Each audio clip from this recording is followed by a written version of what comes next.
que nada, agradeciéndote, ¿no? La oportunidad que me das de compartir, pues, toda la experiencia que Dios ha sido muy generoso de ponerme en el camino para poder irla adquiriendo. No, Eh, a, a yo ti, soy a asesor, ti, a ti de verdad te doy las gracias por haber aceptado, porque compartir sobre todo la experiencia que tienes tú, Dianita, que para mí es invaluable, los años que tienes de trabajo, tanto en el ámbito eclesial como en la parte legal civil, es para mí muy rico que tú puedas compartir esa experiencia con los chicos, ¿no? Y que ellos completen su formación contigo. ay, muchísimas gracias. Pues yo me siento muy afortunada. Esmeralda fue parte de mi formación, fue mi maestra en el curso que tomé de protección de menores. Para mí es un placer y me siento de verdad muy agradecida con Dios y con ella de que ella me dé la oportunidad de estar aquí ahorita con todos ustedes. Y pues bueno, les platicaré un poquito. Yo trabajo para la Arquidiócesis Primada de México desde el 2003. Tengo más de 20 años colaborando con con diversas diócesis y arquidiócesis. Actualmente soy asesor jurídico de igual manera desde hace tiempo ya para la diócesis de Azcapotzalco y la arquidiócesis de Tlanepantla recientemente. Entonces, pues he tenido la oportunidad dentro de la Primada de México, pues irme formando y forjando como abogado, tanto en lo de que es derecho eclesiástico como derecho canónico, pero de igual manera pues nos hemos tenido que ir acoplando a los tiempos y nos hemos tenido que ir sensibilizando en varios temas, como es el que nos toca ver hoy, ¿no? Que es la atención a personas en situación de abuso. Ha sido un camino bastante complicado. Tengo que ser honesta en decir que la práctica ordinaria dentro de nuestra iglesia para la atención de este tipo de situaciones, pues no era la idónea, ¿no? No era como la más adecuada. Afortunadamente, pues se han ido generando otros caminos, otras vertientes y otros criterios para poder nosotros entrar como iglesia a abordar este tipo de situaciones. Y pues sin más, eh, yo quisiera empezar como yo comentaba, pues agradeciendo a Dios, ¿no? Sobre todo, el que nos dé la oportunidad de estar aquí, el que nos dé la oportunidad de darles un poco o mucho conocimiento que yo les pueda proporcionar en base a mi experiencia y sobre todo a Esme y a ustedes, sobre todo por las ganas de querer estar aquí en este tema tan delicado, tan de nuestra época, que siempre lo ha habido, pero siempre eran invisibles las víctimas y que gracias a Dios ahora ya esto todo ha cambiado. Entonces, pues agradeciendo de antemano toda su atención y pues empecemos a entrar en materia si ustedes me lo permiten. Adelante. El día de hoy quisiera iniciar con ustedes con esta pequeña reflexión que está en nuestras Sagradas Escrituras y que es Mateo 18, versículo de 1 al 6, que dice: En aquel momento los discípulos se acercaron a Jesús para preguntarle, ¿quién es el más importante en el reino de los cielos? Y él llamó a un niño y lo colocó en medio de ellos y dijo, les aseguro que si ustedes no vuelven a ser como niños, de ningún modo entrarán en el reino de los cielos. Todo el que se haga pequeño como este niño será el más importante en el reino de los cielos, y el que recibe en mi nombre a un niño como este me recibe a mí.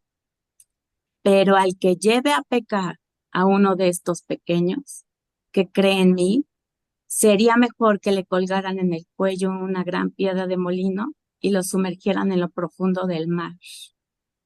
Yo creo que desde entonces nuestro Señor sabía toda, toda la carga emocional, psicológica y de daño que nosotros le podríamos crear a un pequeño entrando en este tipo de situaciones.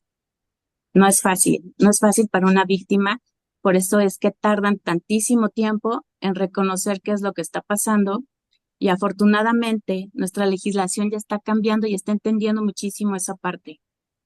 Ya estamos entrando al tema de la imprescriptibilidad de los delitos sexuales, que anteriormente, pues desafortunadamente muchas víctimas no tuvieron la oportunidad de obtener justicia en el sentido civil y por ese tema de la prescripción del delito. Pero ya entraremos y me congratulo en iniciada en este tema para hacerles un poquito de sensibilidad y conocimiento al respecto y puedan tener un poquito de armas para ir orientando a sus víctimas. Si pudiéramos cambiar la lámina. Gracias. En México el concepto de delito sexual es un término muy utilizado, pero es demasiado impreciso, mediante el cual se pretende agrupar una serie de delitos que afectan la libertad sexual, la indemnidad sexual, la dignidad y el buen desarrollo psicosexual de las personas. De hecho, ya en algunos países consideran que este tipo de delitos atentan también contra la honestidad, el pudor, las buenas costumbres, y la familia incluso, aunque actualmente existe una gran tendencia a desvincular a los delitos sexuales de este tipo de valores, pero el mismo proceso social nos prácticamente nos está orillando a tener que relacionarlos con este tipo de valores.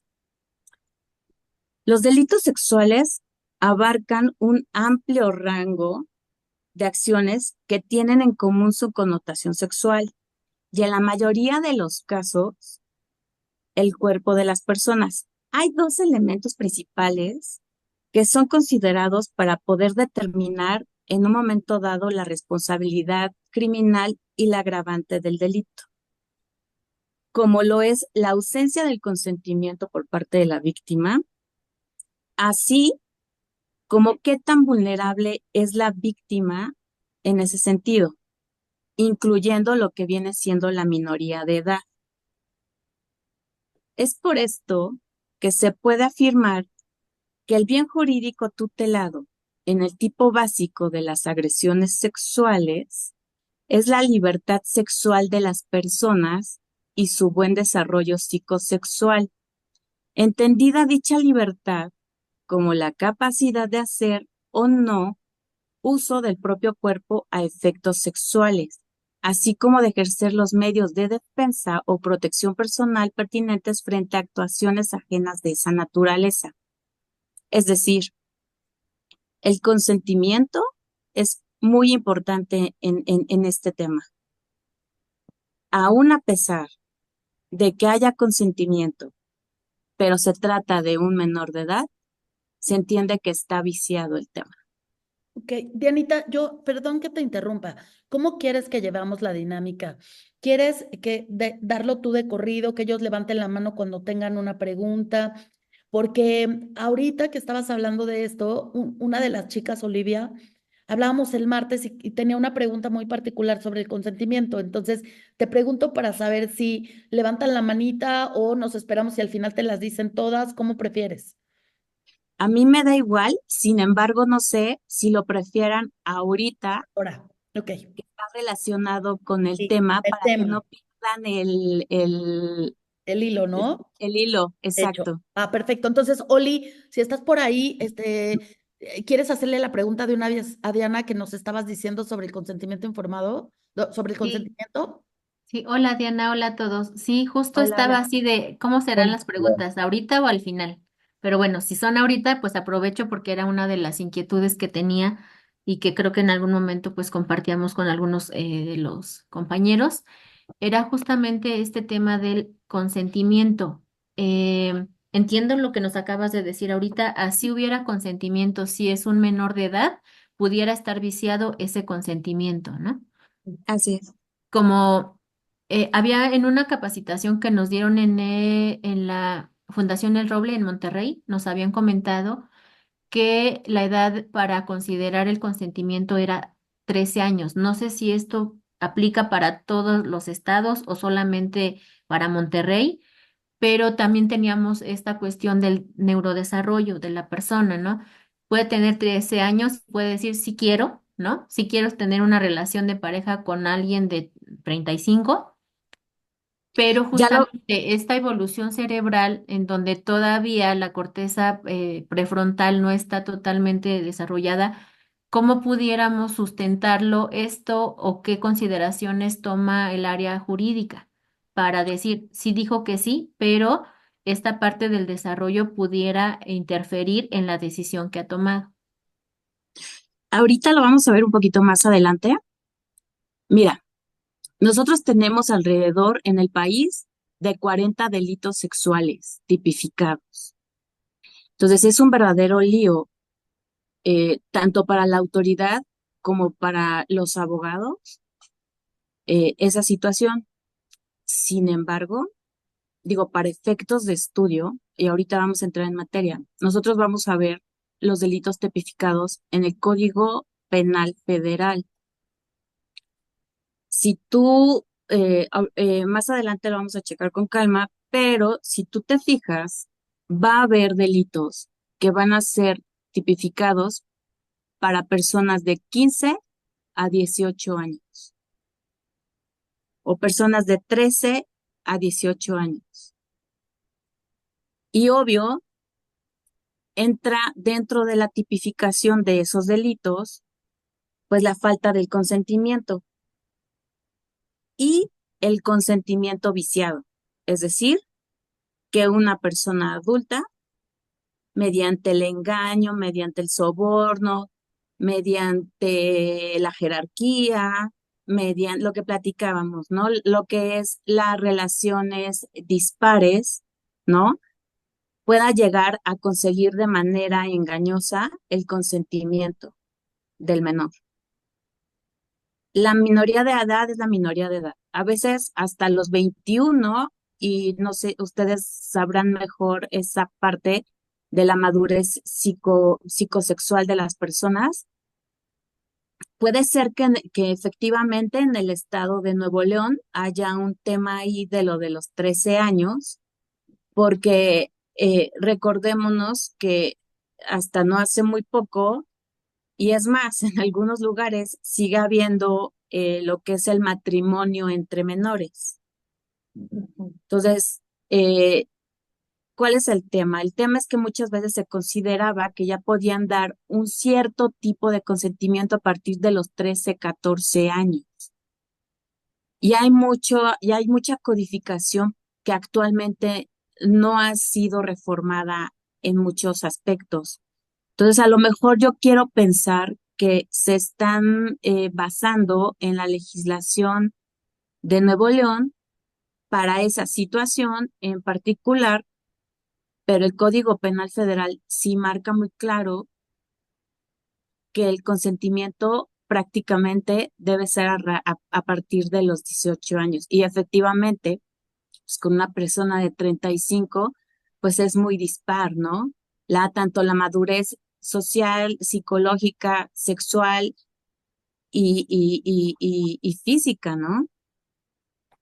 Entonces, yo creo que depende mucho em, la legislación, depende mucho el criterio, pero sí yo creo que sí se está cometiendo un delito y se tendría que entrar al estudio de esa situación en particular para que psicológicamente se determine por qué es esa menor o ese menor es que está haciendo o está accediendo al, pues a las intenciones del agresor, ¿no? No sé si te quedó, Oli, Sí, justo, claro. porque ese entraría también esta cuestión de la vulnerabilidad, ¿no? La vulnerabilidad Exacto. por la edad que tiene y por la etapa de desarrollo donde está, ¿no? Eso lo haría Así es. también vulnerable. Exactamente. Ok, sí, muchas Ahora gracias.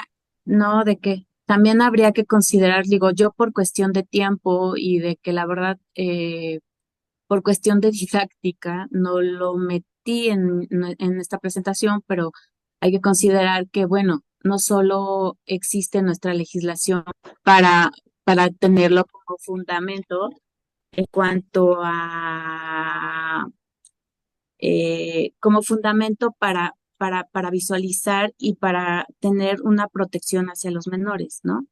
También existe la ley, existen tratados internacionales, existe la ley de niños, niñas y adolescentes, o sea, hay muchas maneras de promover una protección a un menor, ¿no? Independientemente del código local. Muchas gracias. Sí, sobre todo los tratados que se han firmado como país, y que esos tratados en favor de la niñez, pues siguen vigentes, ¿no? Entonces, también Exacto. se coloca esa parte. Muchas gracias, chicos. Si Yanita va avanzando y ustedes tienen cualquier duda o pregunta, levanten la mano para que les dé la palabra. Sí, por favor. Adelante, Diana. Gracias, Miesmi.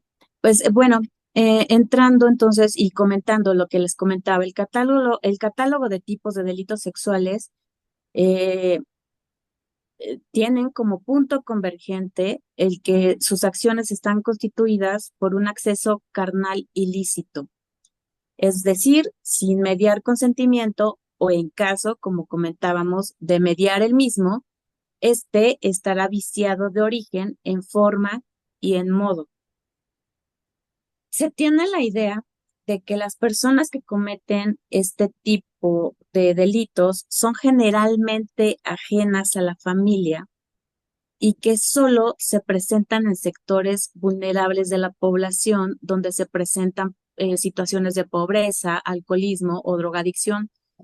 Sin embargo, o sea, todo este grupo de creencias de las que es necesario liberarse para poder dar una buena atención a la víctima, eh, eh, debe uno de hacerlas al lado para poder promover la denuncia, proteger a las víctimas y ayudar en su recuperación.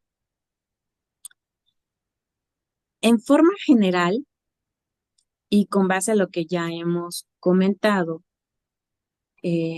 se puede afirmar, si me puedes ayudar con la siguiente lámina, Esme, que la violencia sexual infantil es todo contacto y o actividad sexual entre un niño, una niña o un adolescente y una persona que ejerce una posición de poder sobre él o ella, sin su consentimiento o valiéndose de amenazas, violencia física, psicológica u obteniendo su consentimiento por medio del engaño para estimularse sexualmente o estimular a otras personas.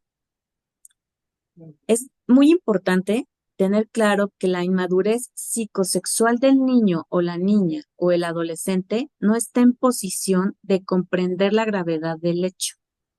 Eso es como muy importante y es mucho a considerar en cuanto a determinar el estudio de la tipificación del delito. Como no, y por ende, como no sabe la gravedad del hecho, pues no está en condición de aceptar o negarse ante el mismo de forma libre. La violencia sexual es una de las, sexual infantil es una de las formas más severas de violencia que hay y es una grave violación a los derechos de los niños, las niñas y los adolescentes, la cual lleva consecuencias totalmente devastadoras tanto para la víctima como para la familia, incluso para nosotros como comunidad. No obstante, es una realidad que ocurre en todos los grupos, como ya veníamos mencionado, en todos los grupos sociales y culturales sin distinción. O sea, no hay un grupo que se salve en el que no podemos ver este tipo de situaciones o prejuiciar que no va a haber. Actualmente en México Contamos con 33 códigos penales, lo que les comentaba, que es una situación que genera una multiplicidad de delitos no homologados y deriva en confusión de las conductas sancionables. La falta de visibilización de delitos, de interpretaciones que llevan a la impunidad y poco acceso a la justicia, así como la nula coordinación entre estados para proteger a niñas, niños y adolescentes. Justo lo que estábamos comentando, ¿no? Es un caso típico de este tipo de situaciones, que en algunos códigos penales consideran que puede haber consentimiento a partir de los 13 años.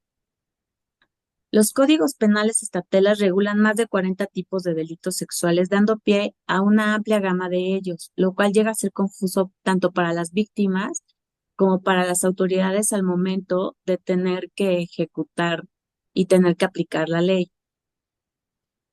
Sin embargo, si me ayudas con las siguientes láminas, Esme. Sin embargo, el Código Penal Federal regula 14 delitos de índole sexual que pueden cometerse en contra de niños, niñas y adolescentes, y al cual me voy a abocar porque son los tipos penales que se consideran en los 32 códigos restantes y que son los más frecuentes en cuanto a la comisión del delito. La siguiente lámina. Gracias. ¿Yo puedo preguntar? Claro. Oye, entonces, si es tan difícil homologar y legislar o como crear esta protección para los menores, ¿qué elementos como considera la parte legal o jurídica para considerar la posibilidad de que sí se trata de un abuso? ¿Qué La, elementos, sobre todo, a lo mejor evaluaciones o peritajes o qué se necesita para que pudieran considerarlo como si es un abuso? es todo un o sea, se tiene que hacer todo un estudio integral. Es decir, tienes que irte, como comentaba, eh, otorgando sin conceder, porque sería muy pretencioso de mi parte decir que conozco el código, en el caso que tú decías, ¿no? Que a partir de los 13 años hay consentimiento de parte del menor. Eh, yo digo que tiene que hacerse un fundamento jurídico en base a los tratados internacionales, de ahí pasarte a la Constitución de nosotros, que en el artículo primero dice que toda persona se le tiene que salvaguardar sus derechos pro persona, es decir, todos sus derechos humanos no pueden ser violentados de ninguna manera. De ahí tenemos que bajar a lo que es el Código Penal Federal, de ahí a los códigos penales locales y en un momento, si el Código Penal local marca algo totalmente distinto a la Ley General de protección a las niñas, niños y adolescentes y personas vulnerables, y marca algo totalmente contrario a lo que marca la Constitución, estamos hablando de que hay un artículo inconstitucional y puedes alegar la inconstitucionalidad de la aplicación del artículo. Todo eso, o sea, todo ese fundamento lo tienes que eh, apoyar efectivamente con pruebas, ¿no? Tendrían que ser pruebas periciales, estudios socioeconómicos, incluso porque tú no sabes si la gente se está muriendo tanto de hambre en algún lugar que le regalan a X persona a la niña para que esa niña no se vaya a morir de hambre, ¿no? Y a cambio, pues la otra persona esté abusando sexualmente de esa niña. O sea, tendría que hacerse todo un estudio integral al caso concreto, pero de forma general yo te puedo decir, más o menos es eso. O sea, los abogados tendrían que litigar el tema fundamentándose principalmente en tratados internacionales y en la Constitución, porque incluso hay una jurisprudencia donde se señala que todas las interpretaciones a la ley tienen que hacerlo de acuerdo al control de convencionalidad, esto es, de acuerdo a lo que dicen los tratados internacionales. Es lo que más o menos te puedo decir a grosso modo, pero cada caso en particular pues tiene que ser estudiado a fondo, porque mm, voy a poner ejemplos muy grotescos, pero no es lo mismo que agarre un seno yo, ¿no? O sea, que me agarren un seno a que tenga yo una penetración en mi vagina sin mi consentimiento. O sea, no puede ser lo mismo. Entonces tiene que hacerse todo un estudio en particular y en concreto para poder ver cómo lo vas a presentar y para poder ver cómo, cómo se tiene que ir desarrollando el tema. Porque también depende mucho de la afectación que haya tenido la víctima, depende mucho de la afectación incluso de los padres, ¿me explico? Porque muchas veces los mismos padres son los que ya no quieren someter a sus hijos a estudios y a todo un procedimiento, pues por lo mismo, ¿no? De que dicen o sea, ya suficiente fue la comisión del delito con ellos como para todavía tener que someterlos a estudios, de tener que sacar muestras, todo ese tipo de situaciones, que sí llegan a ser engorrosas y sí llegan a ser eh, a veces lascivas emocional y psicológicamente para la víctima, porque aunque no quieras revictimizar, muchas veces lo terminas haciendo para poder Sí. dar, pues, con los elementos suficientes para poder eh, tener fundamentado el asunto. Licenciada, una pregunta. Esta parte de revictimizar, ahora sí que a la víctima, ah, ¿cuál es el límite en esta parte? Porque si bien es dicho, espérame, mi amor, se tienen que hacer las pruebas pertinentes, pero el revivir estas pruebas también implica esta parte de cómo proteger a la víctima de que no nada más se trate como una cuestión desde el punto de vista papeleo, ¿no? Sino cómo protejo yo a mi víctima o hasta dónde decir esto no está procediendo. ¿Cuál es el límite? Difícil, ¿verdad? Es muy difícil, es muy difícil. O sea, no hay manera de, es que no hay manera de saber cuando estás revictimizando, porque para poder hacer, eh, eh, estoy tratando de pensarlo no técnicamente para que ustedes me puedan entender. Para que tú puedas llevar todos los elementos suficientes y pueda proceder, sí o sí necesitas hacer los estudios clínicos. Pero quienes aplican los estudios clínicos, quienes tienen que aplicar la ley, tienen que mantenerse desde una perspectiva objetiva, porque si no, entonces se puede presumir por la contraparte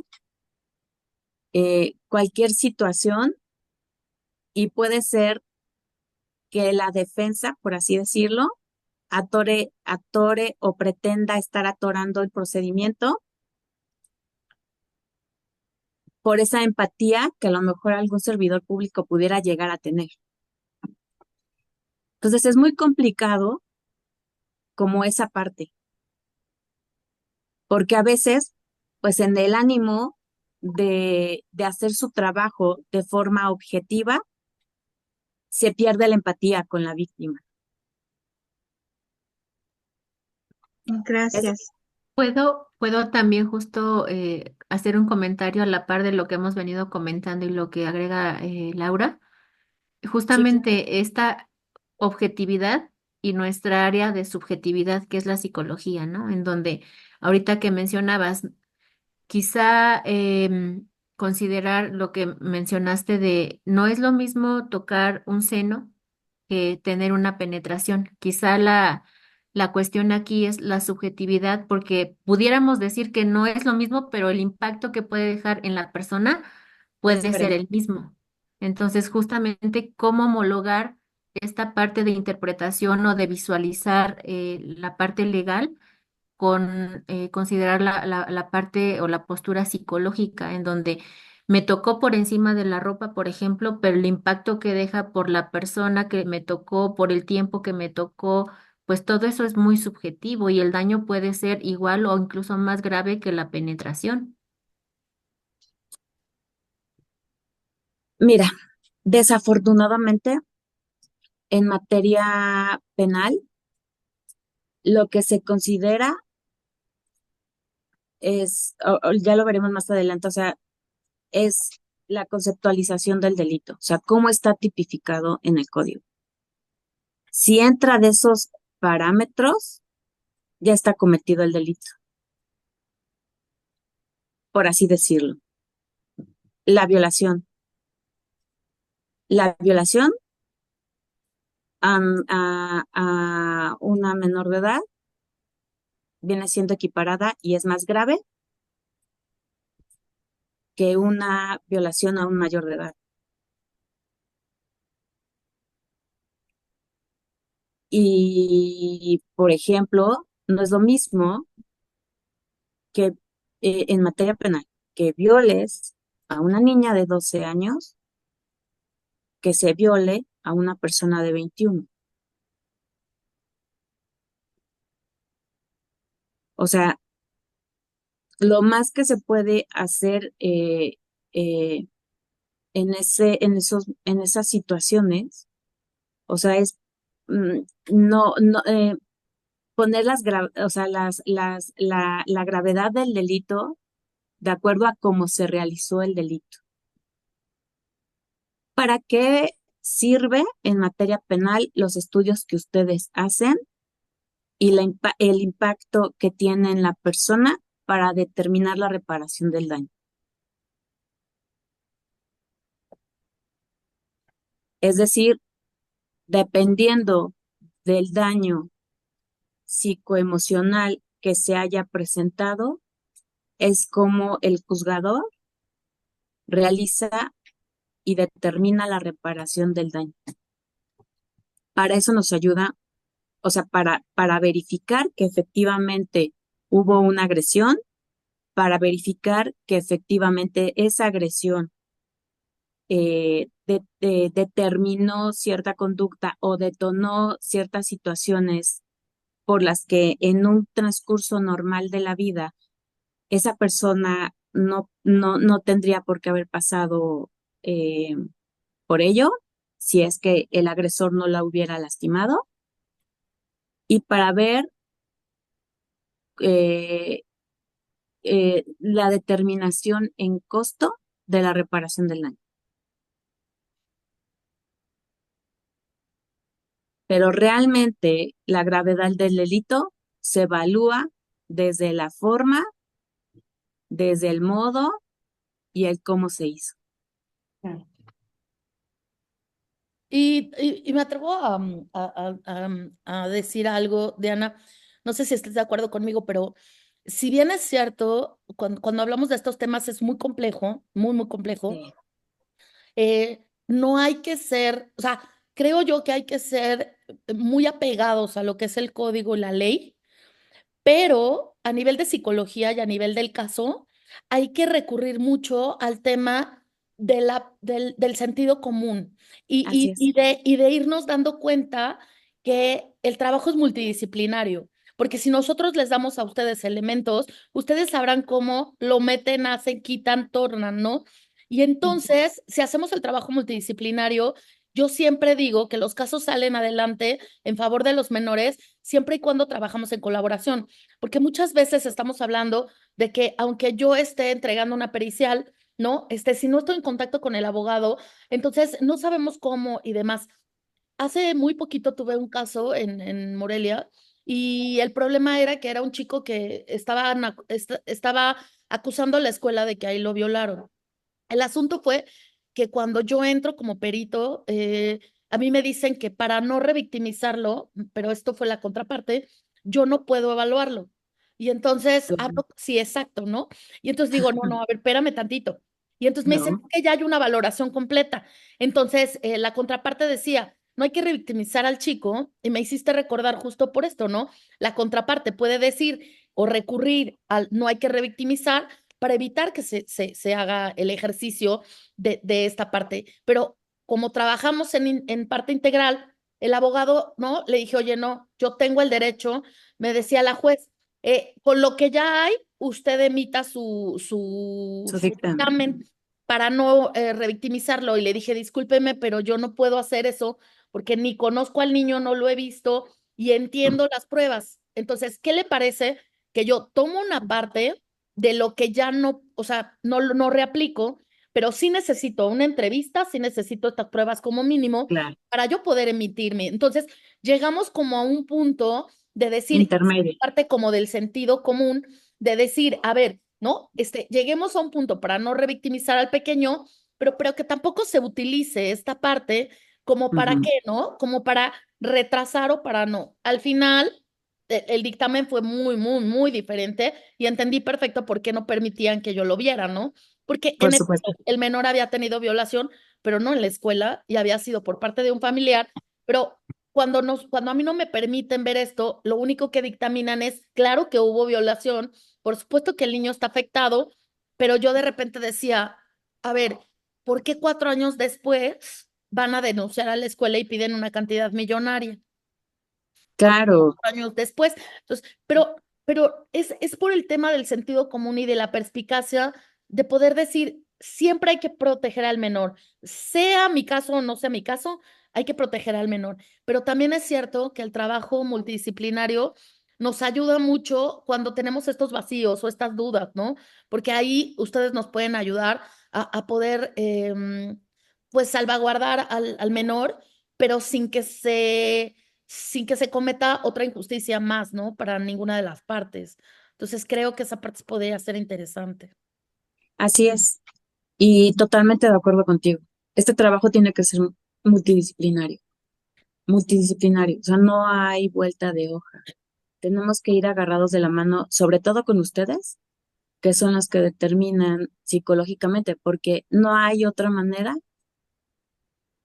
si ya pasó muchísimo tiempo, ¿no? Que regularmente estos asuntos o la víctima reconoce ser víctima, incluso a veces ya estando adulto, ¿no? Y estando trabajando lo de adulto. Muchas veces ya no hay pruebas físicas que nos puedan aportar como abogados que efectivamente se realizó la agresión. Entonces ahí lo único que nos queda pues, son las dictaminaciones que ustedes como psicólogos hacen Ujú. y que nos permite determinar el grado de afectación, porque ya pruebas físicas, la mayor parte de las veces ya no hay. Exacto. No siempre, pero sí en la mayor parte de las veces ya no existen pruebas físicas en las que nos podamos nosotros basar y en las que nosotros nos podamos fundamentar como abogados si es que estás buscando, pues, la verdad, la justicia en ese sentido. Nada más nos quedan las dictaminaciones psicológicas al respecto. Exactamente. Muy, muy bien. Muchas Eh, gracias. Otra pregunta justo derivado de lo que acabas de decir. Por ejemplo, una persona que fue abusada sexualmente, cualquiera de sus formas, cuando era menor de edad, pero que justamente lo habla tiempo después cuando ya es mayor de edad. Y hablando a la par de el tema de la, que dije, la no prescripción del delito, o no recuerdo si lo fue así como lo dijiste, se juzga esa situación como cuando sucedió y bajo las leyes que estaban en ese momento, o se retoma y se juzga como lo que está ahorita. Mira, actualmente como te comento, o sea, como ya comentábamos, hay muchísimos códigos penales en locales. Estamos hablando que tenemos 32 diferentes códigos penales locales y uno federal. Lo que ha sucedido hace poco, el año pasado, hubo una reforma al Código Penal Federal con el tema ya venían empujando muchísimas víctimas el tema de la reforma para la imprescriptibilidad del delito, pero no les habían hecho como mucho casito. Se une al tema la señora Gloria Trevi y empiezan a generar un poquito más de presión y de ruido y logran que a finales del año pasado, me parece que fue en noviembre del 2023, la reforma al Código Penal Federal, donde se determina que este tipo de delitos no prescriben cuando se han cometido contra menores. Esa misma reforma la retoma el Código Penal de la Ciudad de México, algo bien diferente de lo que pasa en el Código Penal del Estado de México.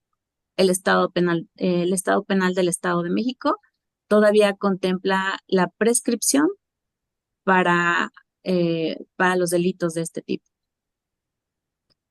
Quiero pensar que, que el Código Penal, al entrar en esta reforma, pues van a empezar las presiones para que en los códigos locales vayan retomando el ejemplo.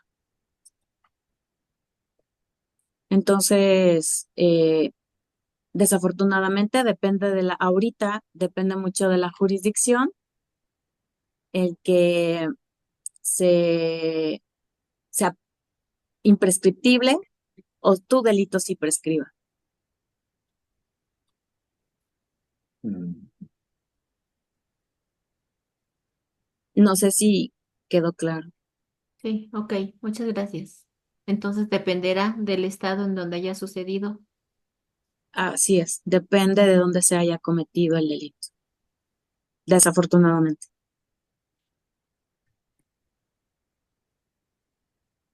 ¿Te paso la otra?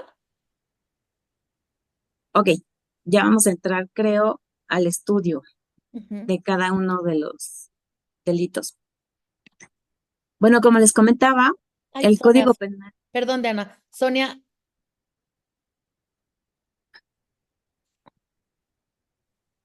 Ah, Ay, Sonia, voy. Perdón, es que ahorita con lo que hablaba, con la duda que tenía Oli y todo esto, me surge la duda, si este delito se llevó a cabo hace muchos años, em, como víctima, ¿qué pruebas tendría para poder llevar la denuncia actualmente? ¿O cómo tendría que ser? tu valoración psicológica, ¿Solamente? sí. Ok. Estamos hablando de las valoraciones que haga la fiscalía. Si tú Ujú. como víctima deseas presentar tu valoración particular, la puedes presentar. Evidentemente, la contraparte va a presentar una contravaloración Claro. y en base a esas periciales es que se determina la comisión del delito. Digo, si puede haber testimoniales,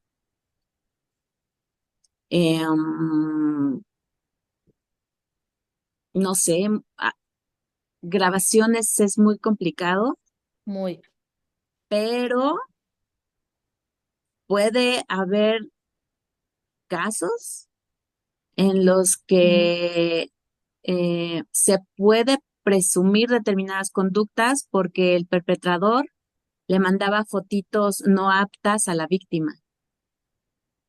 Ok.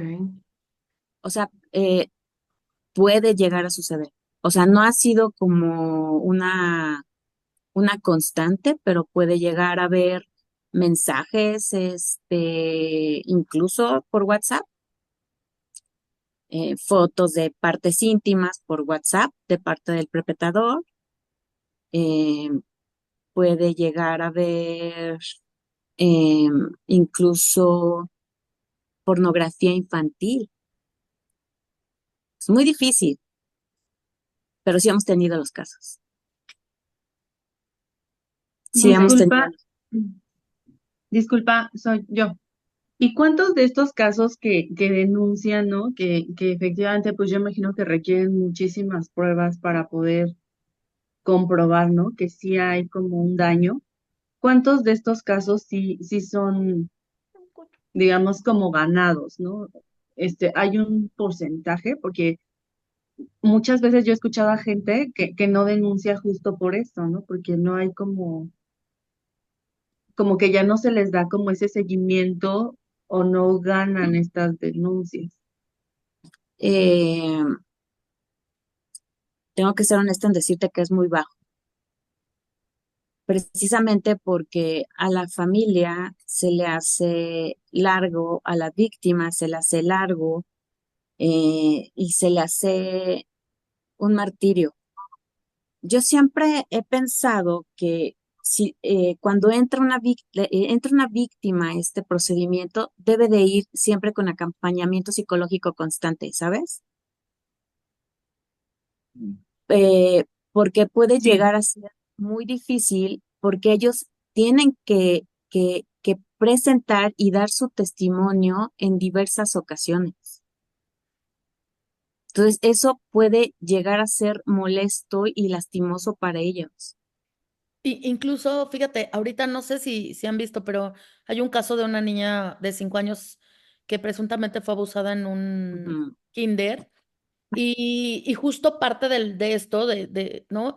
No quieren avanzar porque la niña no dice, me abusó, ¿no? exacto. Entonces, cuando tú dices, espera, pero si la niña está refiriendo, el hombre malo tocó mi partecita y legal, o sea, y físicamente el médico está dictaminando, ¿en qué momento, no? O sea, tú no pasas a lo que sigue.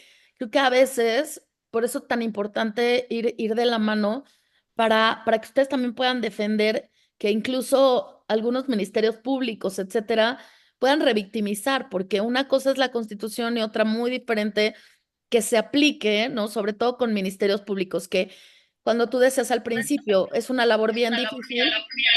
Lo peor que yo he visto es justamente el trabajo con los ministerios públicos. O sea, Es terrible. ese es lo terrible porque no tienen ni tacto, les digo que parecen elefantes en cristalería, o sea, no hay tacto, no tienen conocimiento del abuso, de nada básico sobre el menor. Entonces, creo que ese es un problema muy, muy grave, ¿no? Y se nos pone a nosotros mucho más complicada la labor cuando estamos hablando de querer proteger a un menor y de no ser revictimizado, ¿no?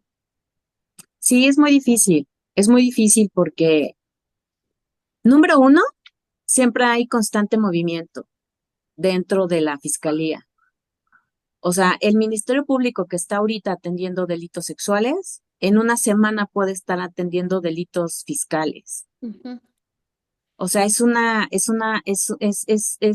constante el movimiento en los ministerios públicos. Y es bastante delicado porque precisamente pierden esa sensibilidad para poder tratar a la víctima. O Claro. no la tienen, o sea, no tienen la paciencia de escuchar, de entender y de empatizar, ¿no?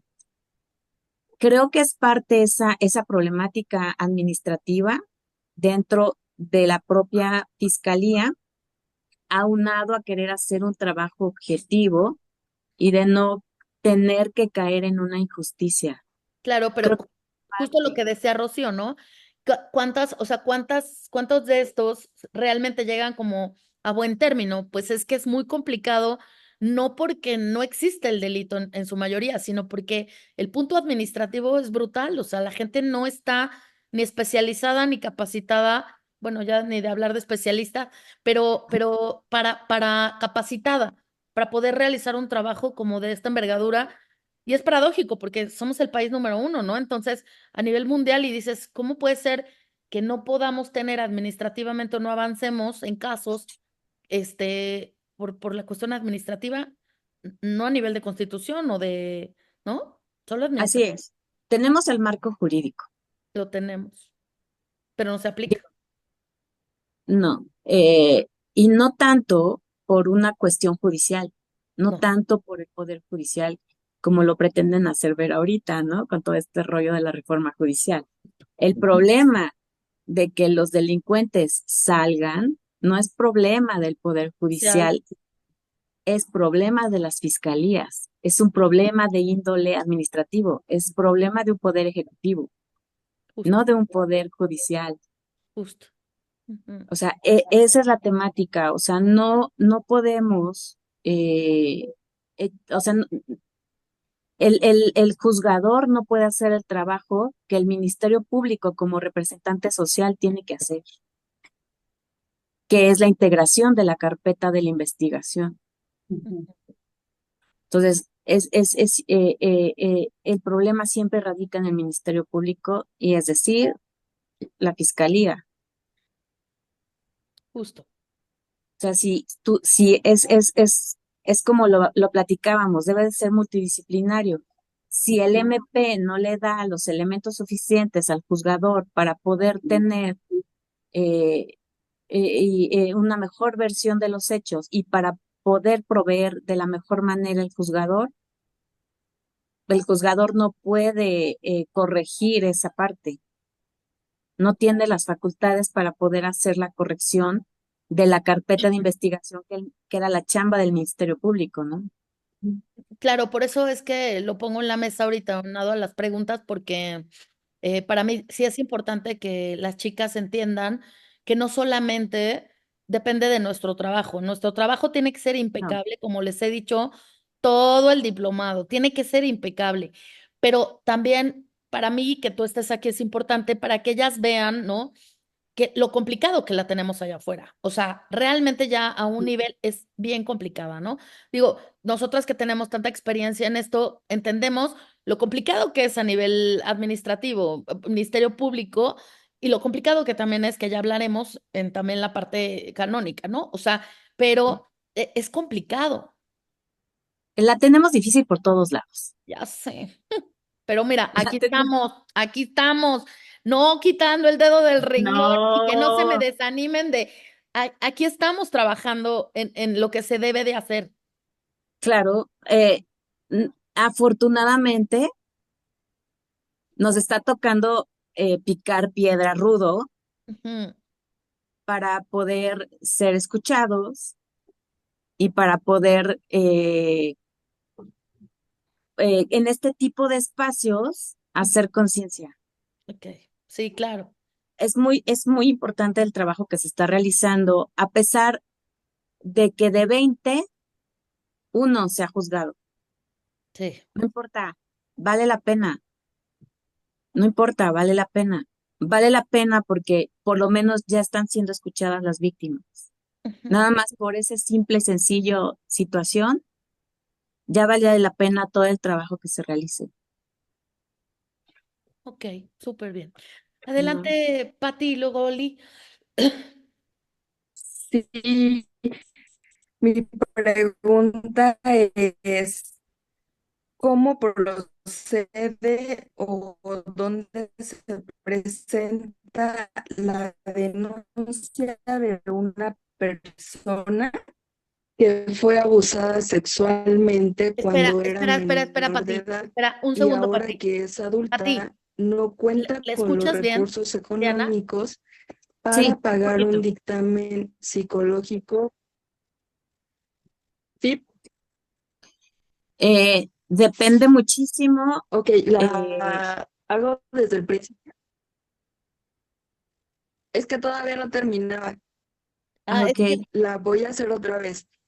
¿Cómo procede o dónde se presenta la denuncia ajá. de una persona que fue abusada sexualmente siendo menor de edad y ahora que es adulta no cuenta con los recursos económicos para pagar un dictamen psicológico particular como evidencia del daño ocasionado derivado de ese acto cuando era menor?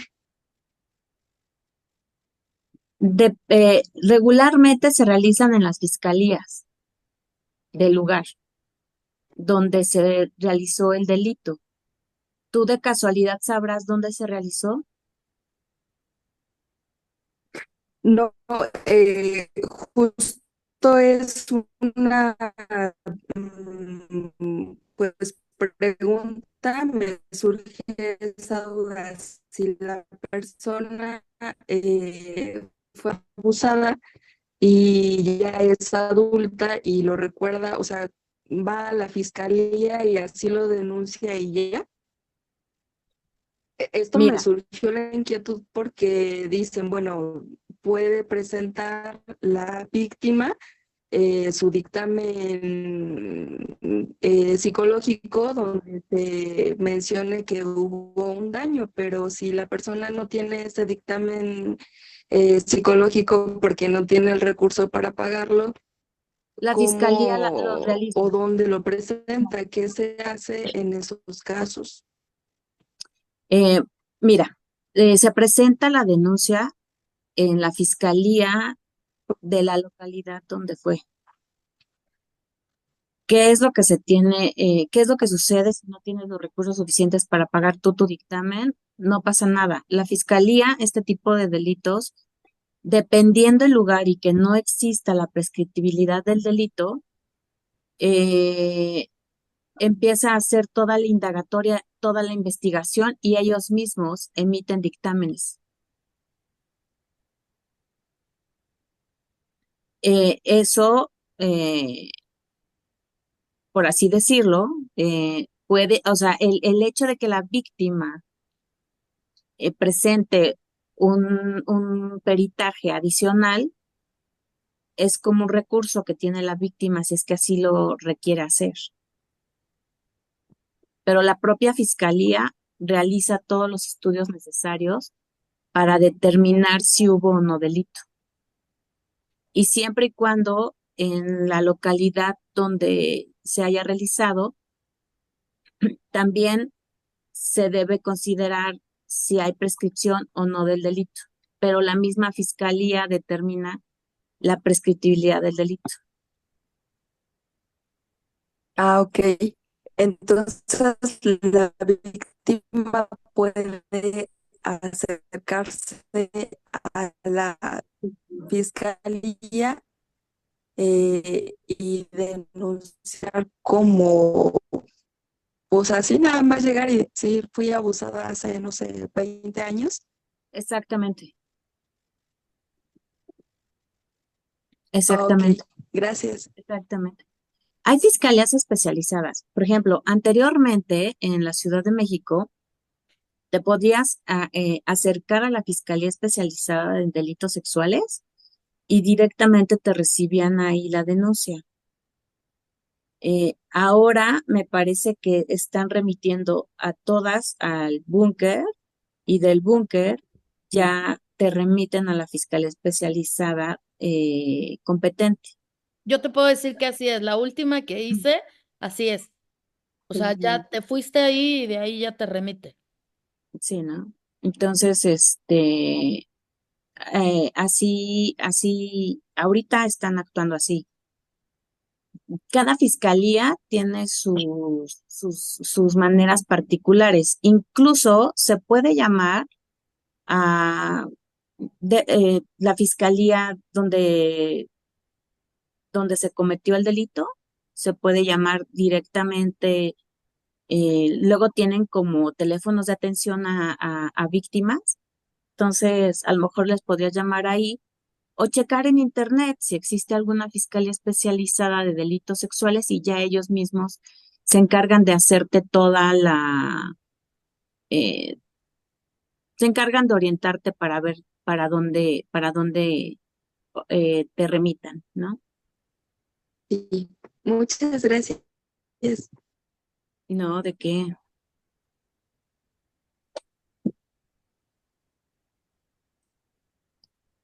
No sé si les haya quedado alguna otra dudita por ahí. Teníamos a Olivia. Sí, pues Hecho. justo como hablar en esta parte legal de es poco probable que se sentencie a favor de la víctima, ¿no? Y de saber que al final es como poco esperanzador, pero es la opción porque además, pues así está señalado, ¿no? Que hay que denunciar. Pero pues sí, todo el proceso es muy desgastante. Y De las, también en esta parte de, ok, de la prescripción, ya nos hablaste sobre la parte como civil, digamos, y en la parte canónica, ¿prescriben los delitos o no no, prescriben? prescriben, pero puede haber una advenia por parte de la Congregación para la Doctrina de la Fe para perseguir el delito, para determinar la imprescriptibilidad. Regularmente la están otorgando en este tipo de delitos.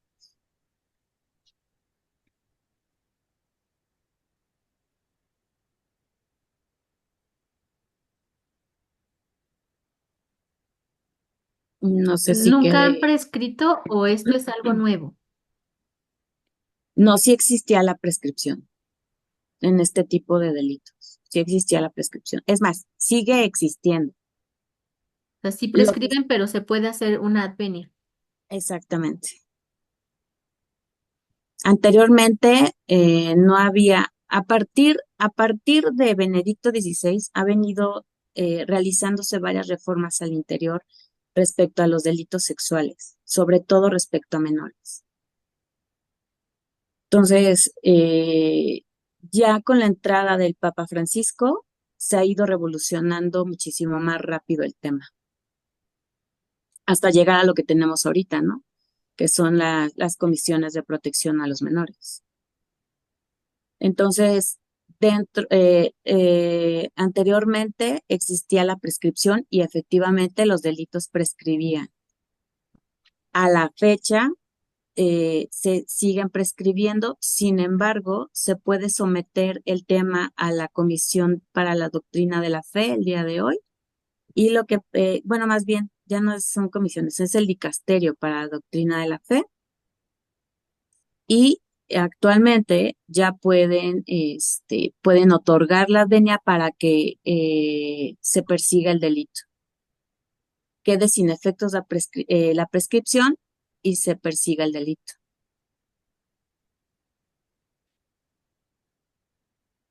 No sé si sí fui clara.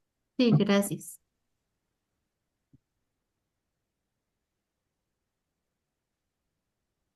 Ok, gracias, Diana. No, no, adelante. ¿Alguna dudita más? No tenemos ya ninguna mano levantada. Perfecto. Bueno, entonces entremos en materia. Listo. Fea, pero materia. Mis alumnos son muy, muy interesados, así que usted disculpe. No, pues está muy bien. Si no, imagínate. Para eso estamos aquí, para aprender. Listo. Ok.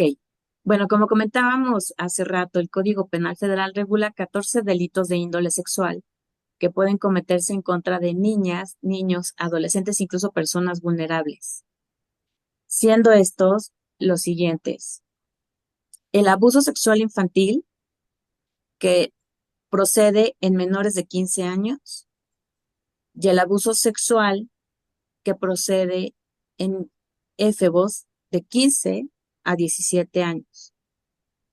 Esto se encuentra regulado en el artículo 260 y 261 del Código Penal Federal. ¿En qué consiste este delito? Bueno, pues el abuso de menores consiste en ejecutar u obligar a una niña, un niño o un adolescente con o sin violencia para sí o en otra persona actos sexuales sin el propósito de llegar a la cópula. De igual manera, se considera abuso sexual cuando se obliga al agraviado a observar un acto sexual o exhibir su cuerpo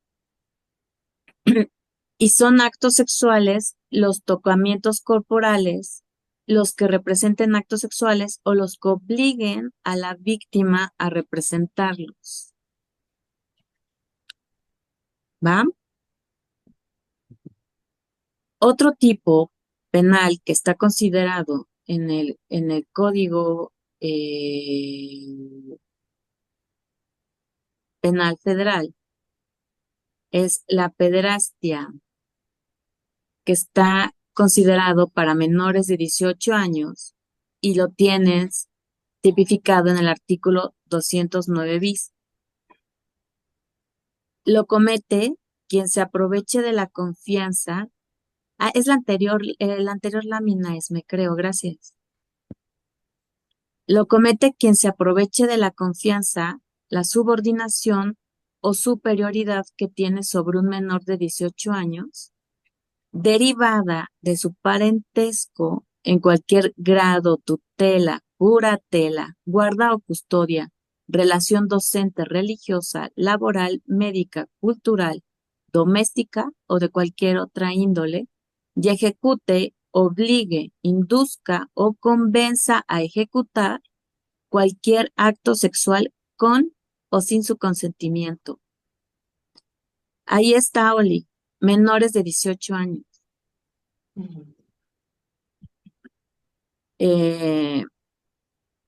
Haya o no consentimiento, está tipificado el delito.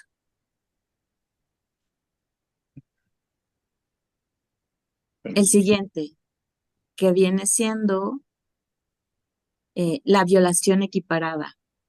Lo que comentábamos, la violación equiparada a menores de 18 años. Es la violación para mayores de 18 años. Es el tipo penal.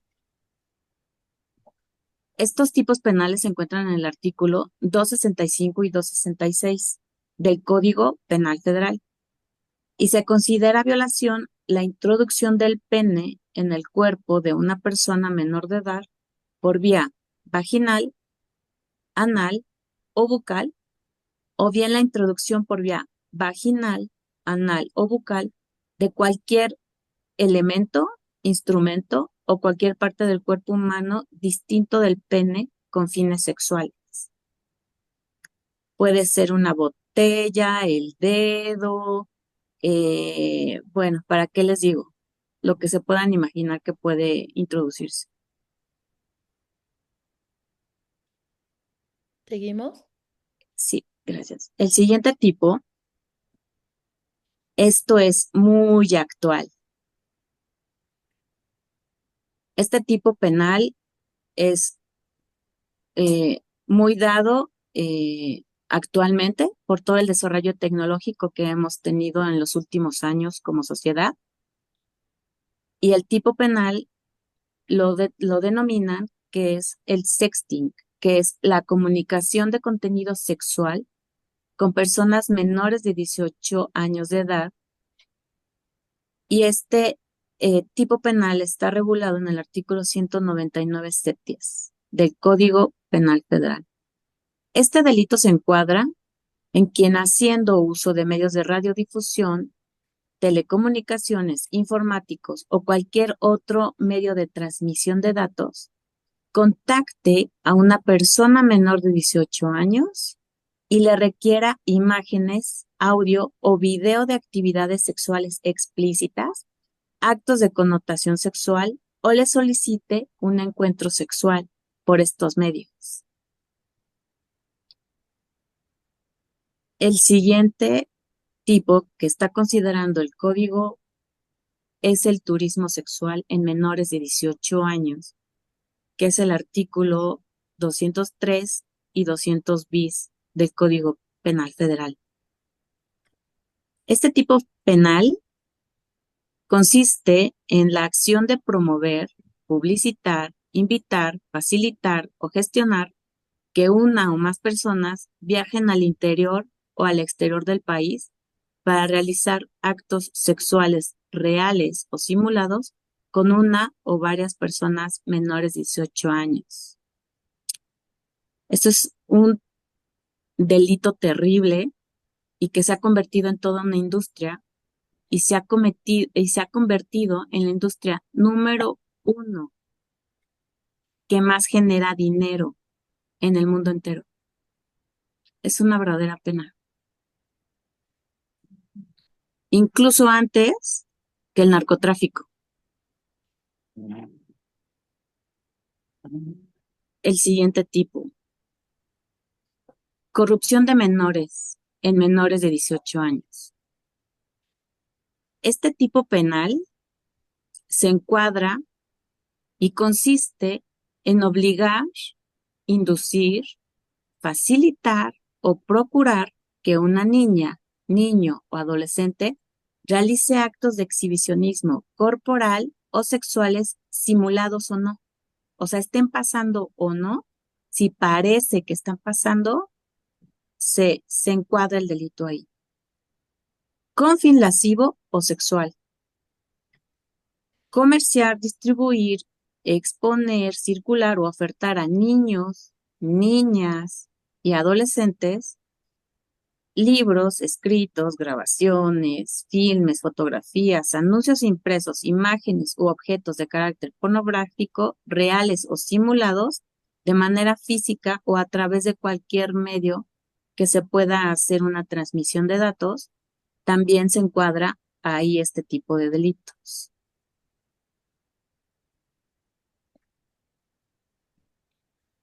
La siguiente, la violencia familiar.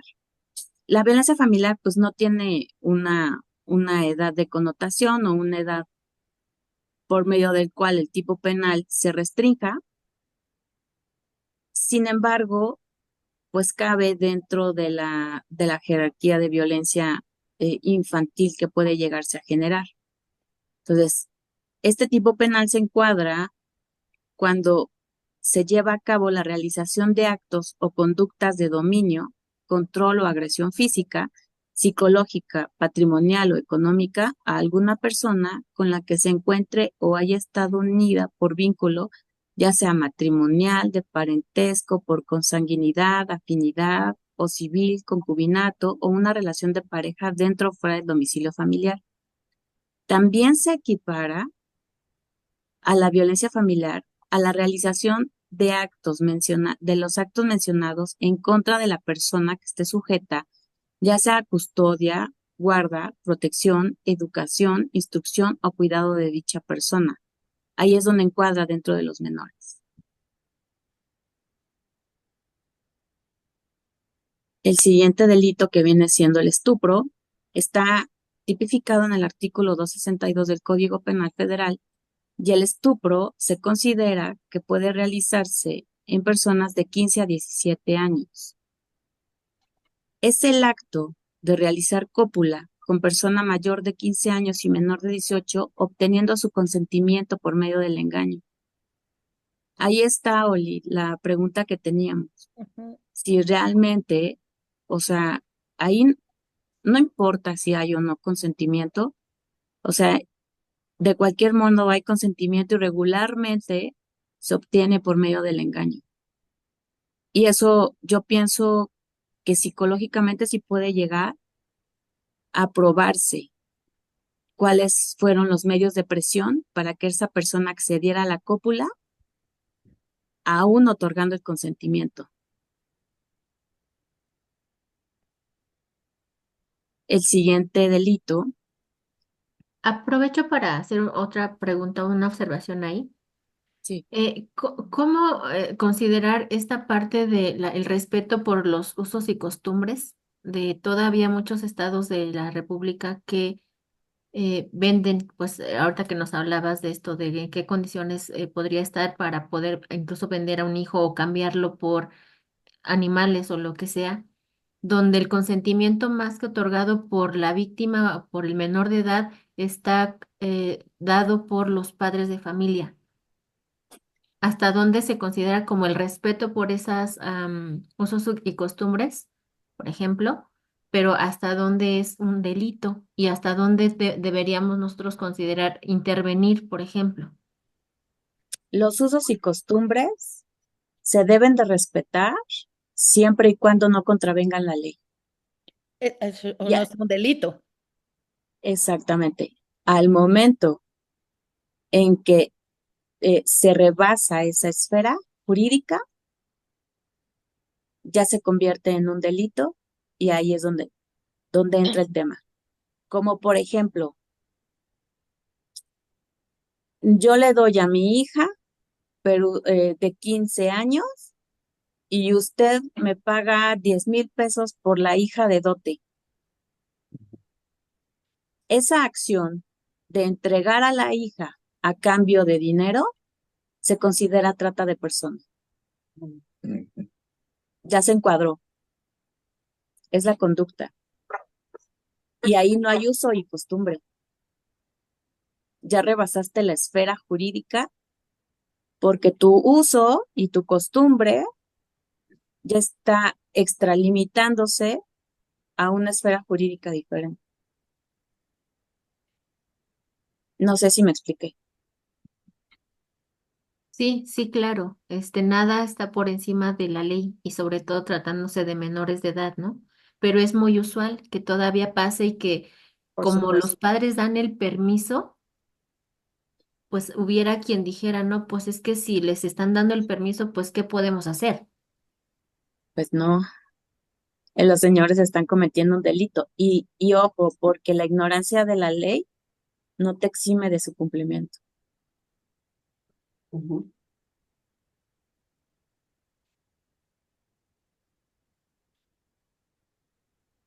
Entonces, por el lado que le ven, ya se está encuadrando un delito. El hecho de que lo ignores no significa que se te vaya a eximir de que tú lo cumplas.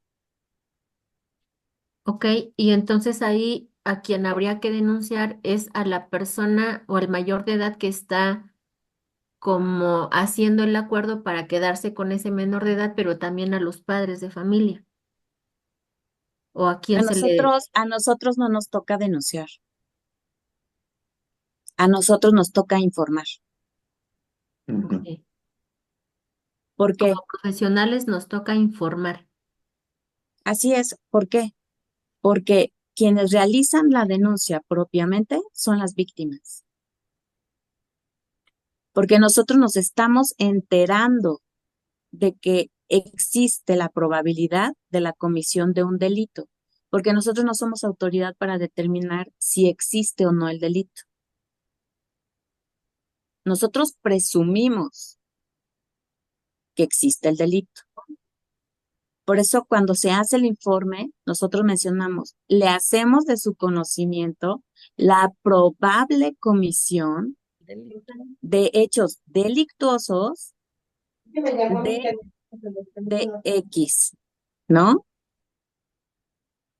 Pero en realidad nosotros no denunciamos a esas personas, nosotros denunciamos los hechos como nosotros los conocemos, porque a nosotros no nos tocaron, no nos vejaron, no nos violentaron, ¿me explico? Nosotros estamos teniendo conocimiento de los hechos, pero entonces el MP, por el tipo de delito, tiene que actuar de oficio para poder hacer la persecución del delito. No sé si me voy explicando. Entonces, nosotros nada más vamos a denunciar, vamos a informar, no a denunciar, vamos a informar hechos, pero propiamente quien tiene que enderezar la denuncia es la víctima y en un momento dado, los tutores de la víctima, si ese sea el caso. Si los tutores de la víctima se encuentran dentro de la comisión del delito, ya le toca la representatividad al Ministerio Público y ya será otro procedimiento ya todavía un poquito más complejo a través del DIF. Pero por el momento a nosotros nada más nos toca hacer del conocimiento y de informar hechos, nada más, porque no somos nosotros víctimas del delito. Pero para no ser parte del delito, informamos. Para no ser cómplices del delito, informamos.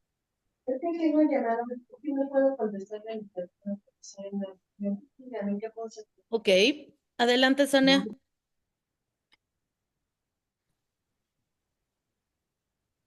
Justo esa es mi pregunta. Si yo me doy cuenta de este delito y yo decía yo, si yo denuncio o yo no digo nada, ¿soy cómplice de este delito? En tu caso, puedes conservar y puedes hacer uso del silencio profesional, porque tú te estás enterando del delito Ujú. en un acto en un acto profesional. Entonces tú estás sometida a que si la víctima quiere hacerlo o O no quiere hacer la denuncia. Ok. Sí, me Entonces, en determinado momento pudiera eh, mm, sugerir que se haga la denuncia. exacto, Eso puede sí puedo sugerir, hacerlo. exacto, Ok, ¿no? ok,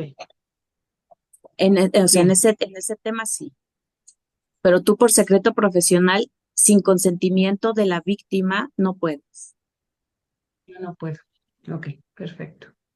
Ajá, Gracias. ¿de qué?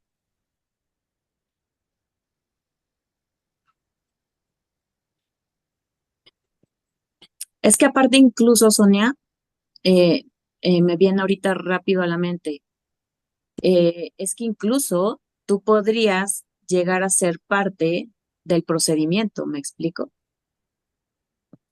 Con tu pericial, en un momento dado, si la víctima quisiera denunciar, tú eres la que ha llevado el proceso Ujú. en cuanto al tratamiento de la víctima y es quien podría apoyar en un momento al Ministerio Público y al juzgador a darles elementos suficientes para la valoración de la víctima.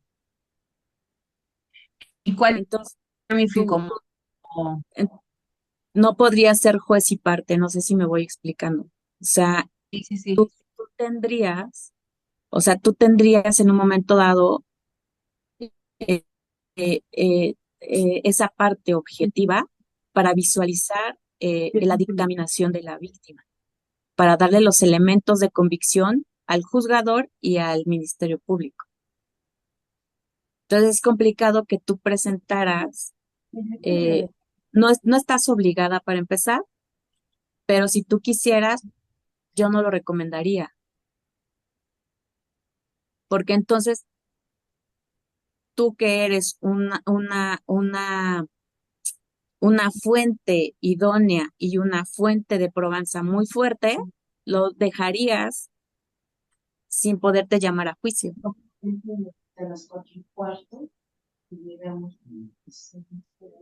No sé Ok. si me explico. Entonces, en caso de que yo sugiriera que mi paciente hiciera la víctima, ¿cuál sería mi papel? Peritaje.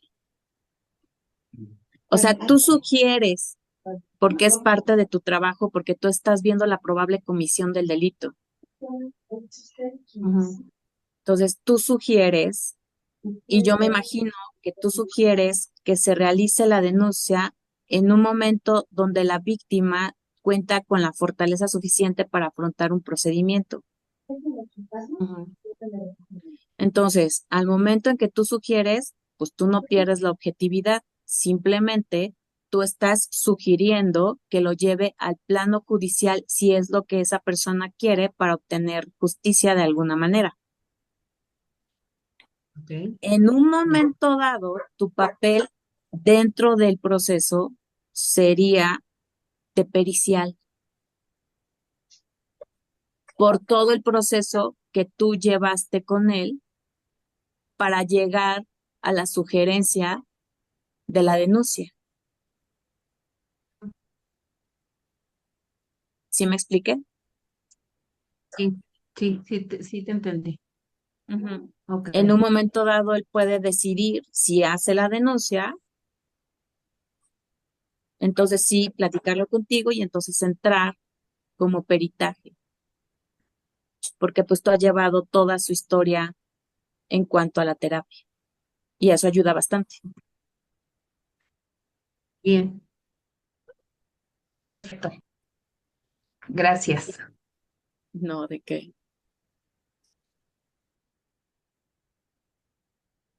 ¿Alguna otra preguntita?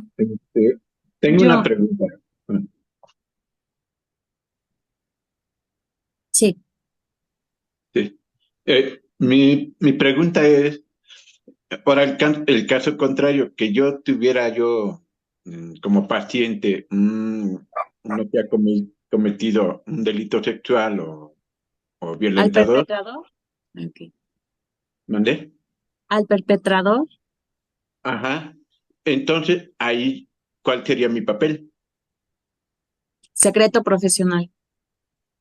Ok, ok. Pero si en caso de que lo detuvieran,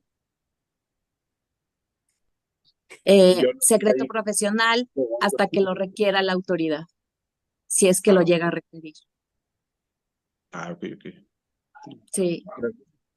O sea, usted no puede divulgar nada sin el consentimiento de su paciente Ujú. o hasta que la autoridad lo requiera. Ok, Si la ok. autoridad lo requiere, pues usted va a estar obligado, Ah, pero muy si bien. no, tiene que guardar el secreto profesional. Ok. Gracias. No, Yo, ¿de qué? bueno, está Patti, perdón, ya había Patti, después pregunto. Mm, Gracias. Ah, licenciada, corríjame si me equivoco. Estoy entendiendo que yo le tengo que avisar a la víctima que voy a dar informe de lo que me está relatando al MP cuando yo identifico que se está cometiendo una situación que está vulnerando su integridad. Pero si la persona no me autoriza, no puedo revelar esa información en el MP. No. Usted, como profesional de la salud, debe guardar el secreto profesional. Puede sugerir, puede sugerir el que la víctima vaya a denunciar, pero usted no puede denunciar absolutamente nada si la víctima no le da el permiso correspondiente para hacerlo.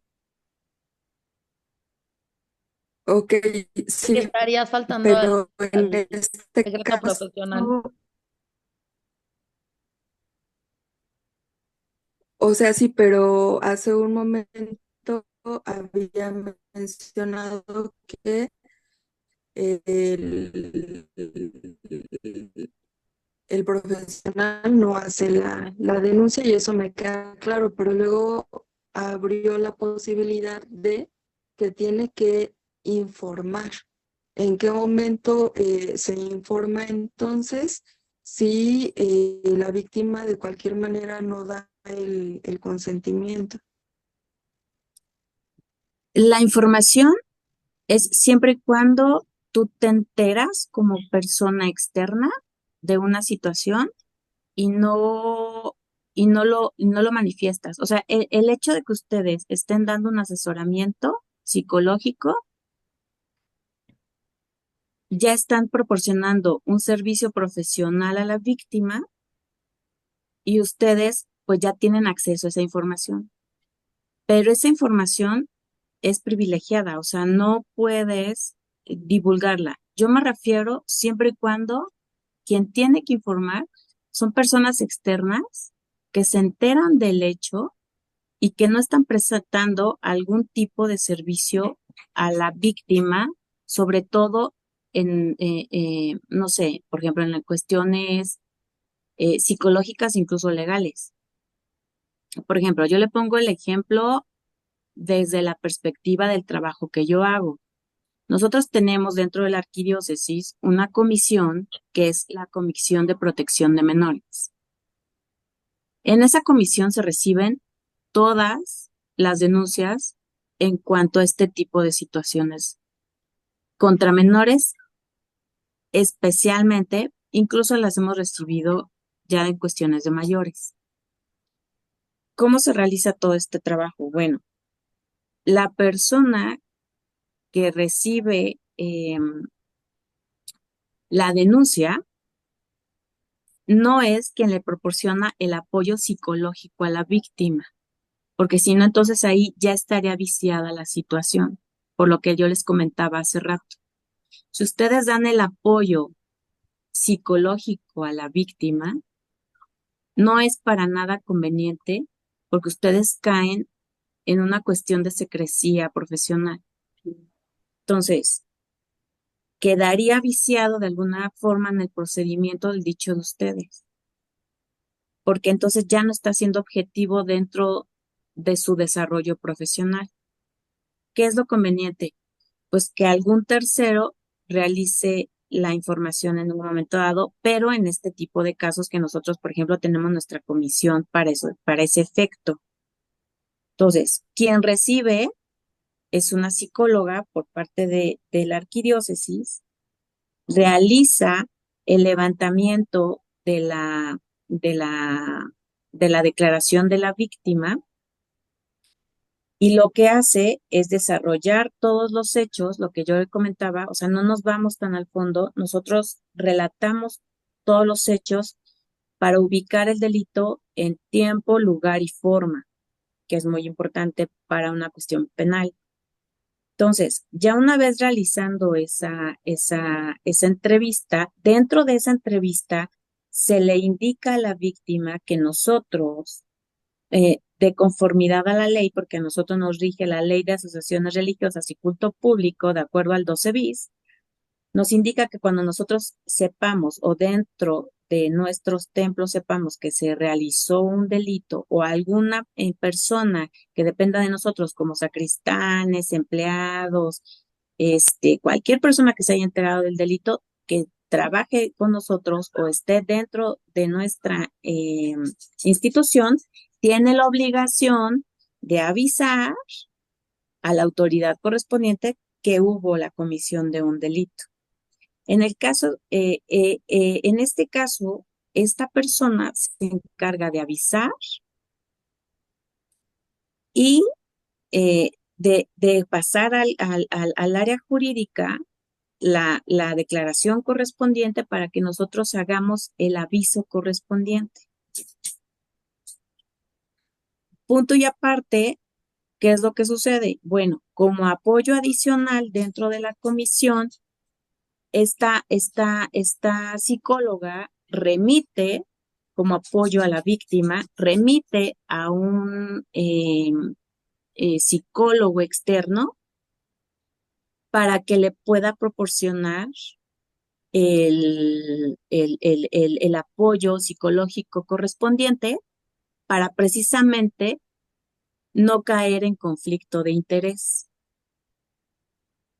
Entonces, por un lado, se realiza la denuncia que nos obliga el 12 bis a realizar con la información que la psicóloga recibió en un momento dado, y para que no haya conflicto de interés con ella, se remite a un psicólogo externo para que esa persona sea la que le dé el apoyo.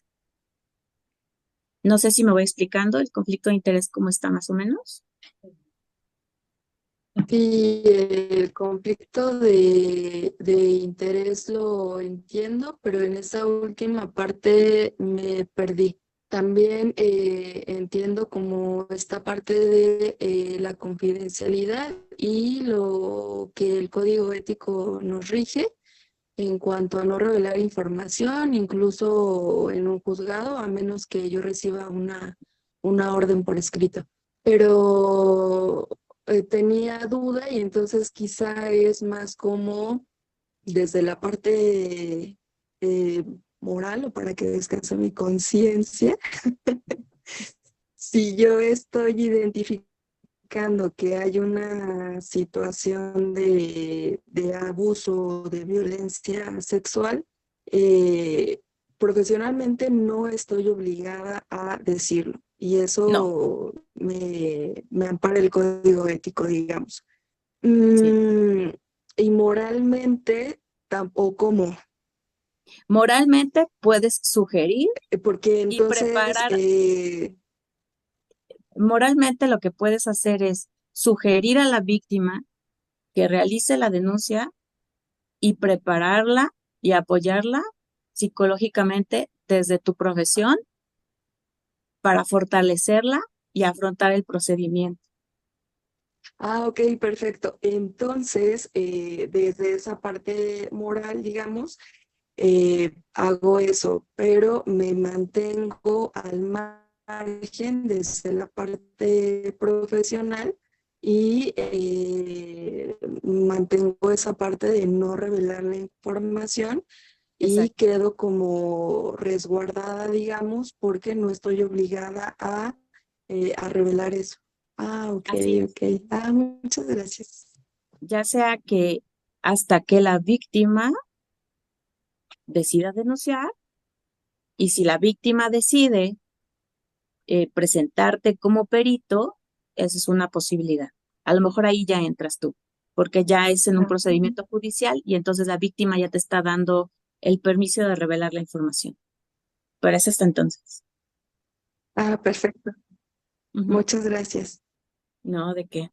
Adelante, Oli. Sí, seguido de lo que decía el compañero Abel, si a mí me toca atender a un agresor sexual, estoy obligada al secreto profesional Sí. y desde la parte moral, sobre todo si hay riesgo de que ese agresor siga violentando a lo mejor a su hijo, ¿podría hacerlo de manera anónima? ¿Hasta dónde implicaría una cuestión legal para mí? ¿Hasta dónde no? Mira, este tipo de delitos denunciados anónimos no tienen mucho éxito, porque siempre para la denuncia te requieren a la víctima regularmente. Entonces, eh, a lo mejor se podría intentar hacer una denuncia anónima ante el DIF, probablemente, si es que está violentando a un menor. Quiero pensar. Pero regularmente cuando las denuncias de este tipo se realizan anónimamente, no les dan mucho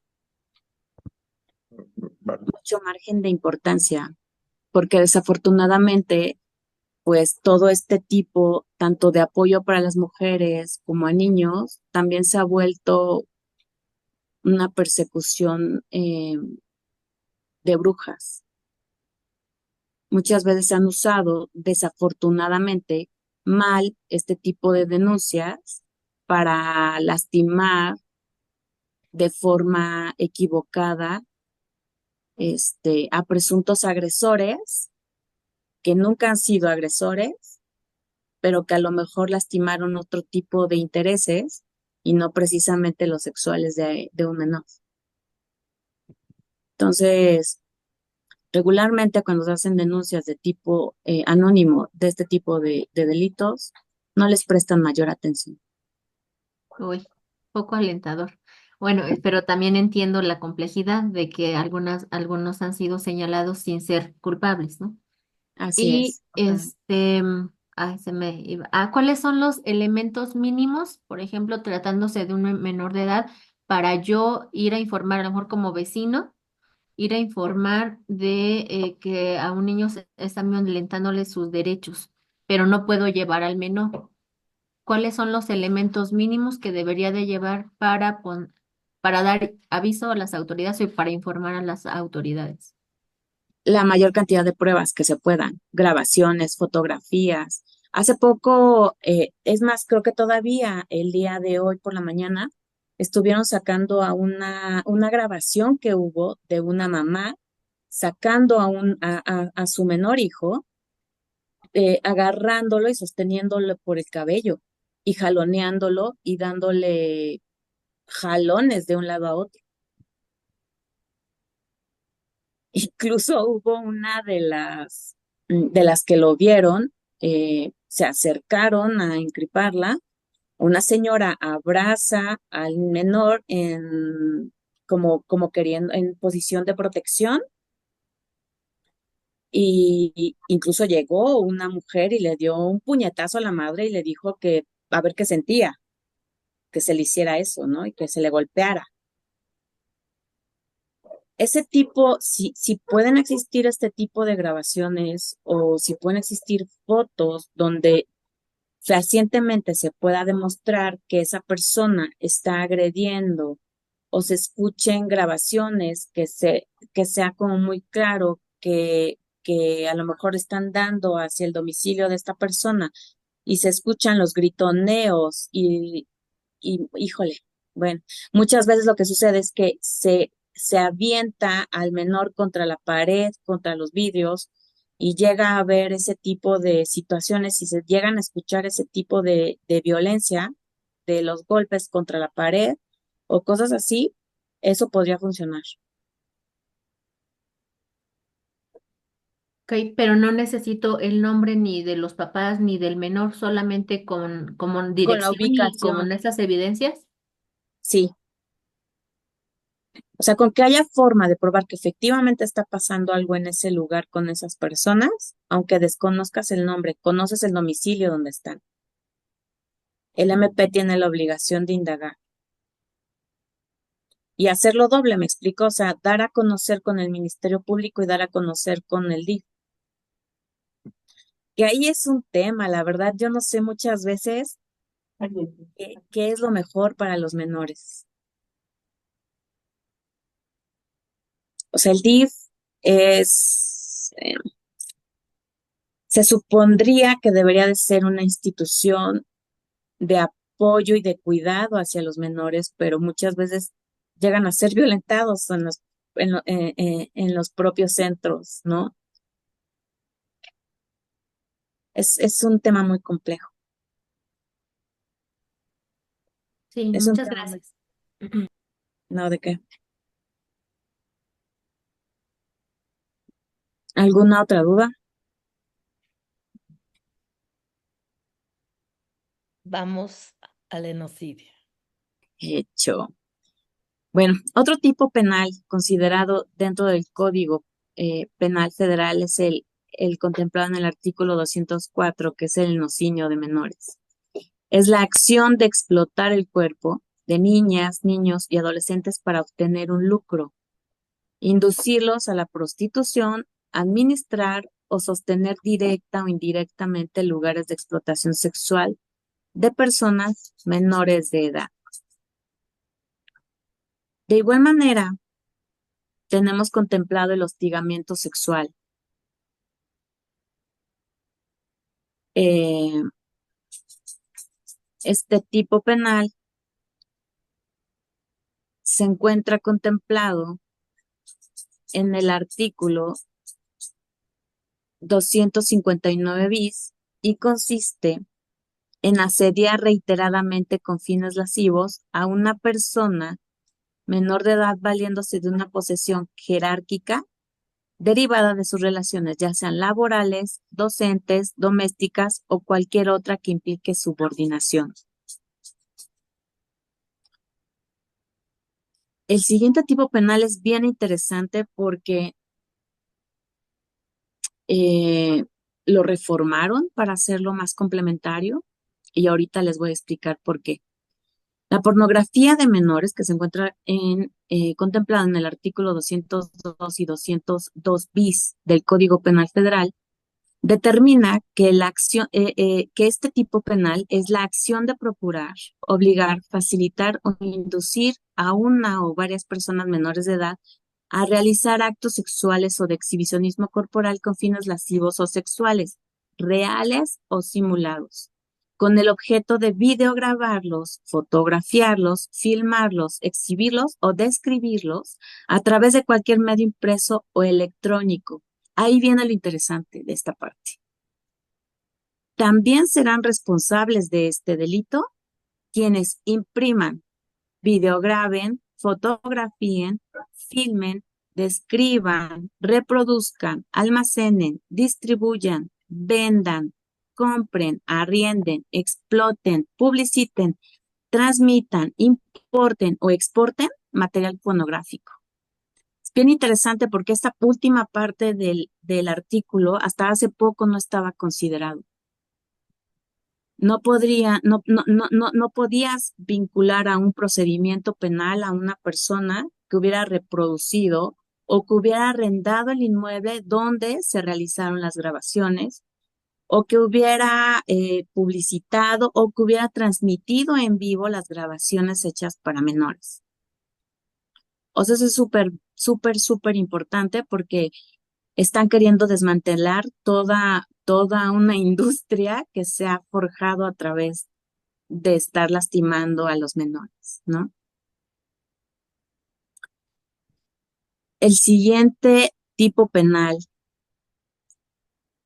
está contemplado en el artículo 272 y es el incesto.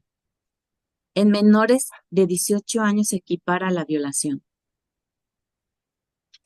El delito de incesto se tipifica cuando los ascendientes sostienen relaciones sexuales con sus descendientes, siempre y cuando estos últimos sean mayores de edad. Cuando la víctima sea menor de edad, la conducta siempre será entendida como típica de violación.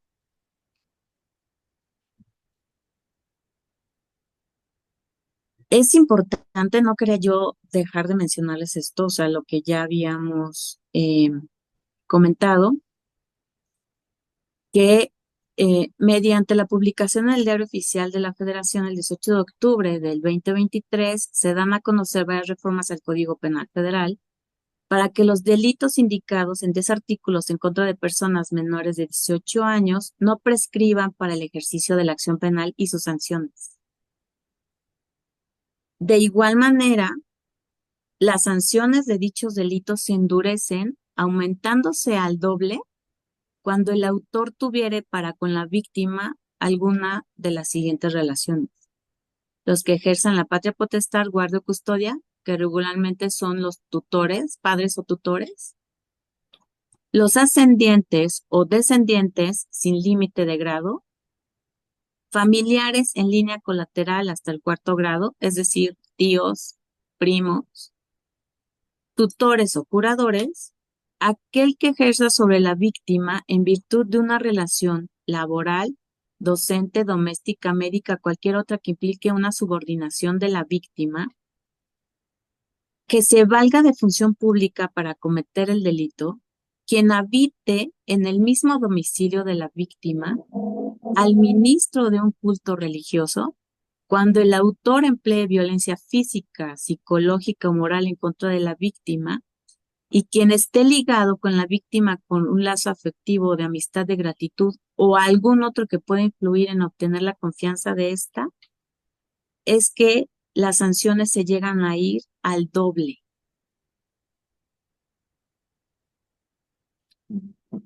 Estas reformas apenas se acaban de dar y honestamente es de muchísima ayuda actualmente que se estén ya contemplando toda la parte de la imprescriptibilidad de este tipo de delitos y que las sanciones se vayan al doble, especialmente, y ustedes no me van a dejar mentir, por toda la afectación psicoemocional y de desarrollo sexual que puede llegar a afectar en un menor este tipo de conductas en su vida.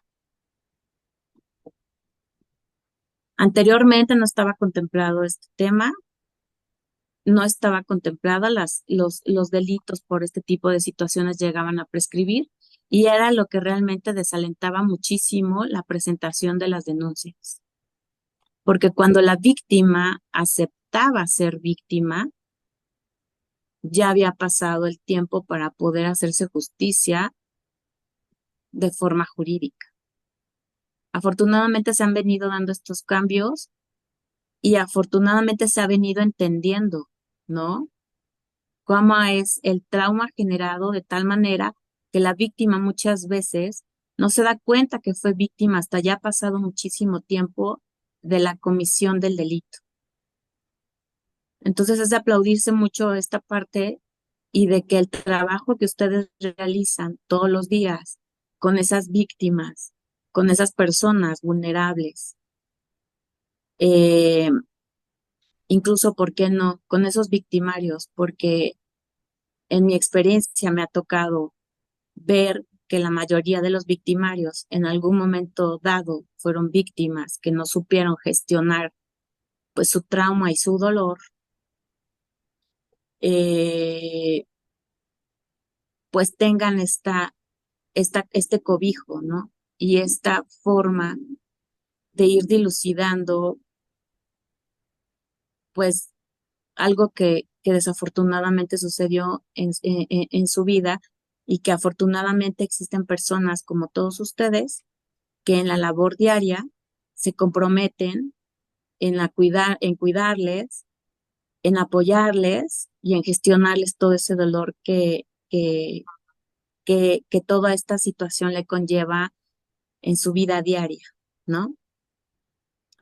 Pues no me queda más nada que agradecerles el haberme dado la oportunidad de compartir un poco de la experiencia que he tenido en estos años de profesión, que no han sido muchos, porque en mis 30 no pueden ser muchos,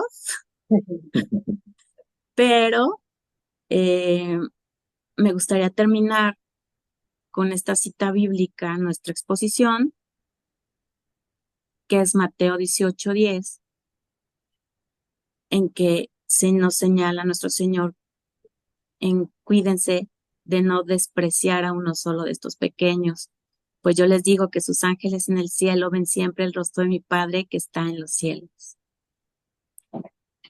Pues no me queda nada más que agradecer. Muchísimas gracias, Esme. Si existen otras preguntas, con muchísimo gusto. Adelante, Oli. Ay, sí, muchas gracias. Perdón por la preguntona. No, está muy Este, bien.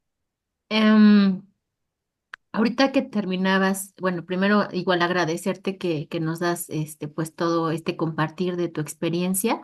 Hay cosas que nos quedan un poco más claras, pero hablando del tema de vulnerabilidad que dijiste ahorita y que a lo mejor es más visible en algunos aspectos y otros no. Para la parte civil, ¿hay algún delito en este tema de vulnerabilidad y quiénes son considerados vulnerables?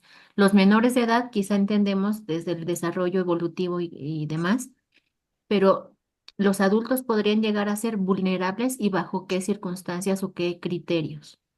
Adultos mayores, Adultos, o sea, me refiero a después de 18 años. ok. Las personas vulnerables mayores de 18 son aquellas que cuentan con capacidades para la ley, con capacidades diferentes o adultos mayores incapacitados.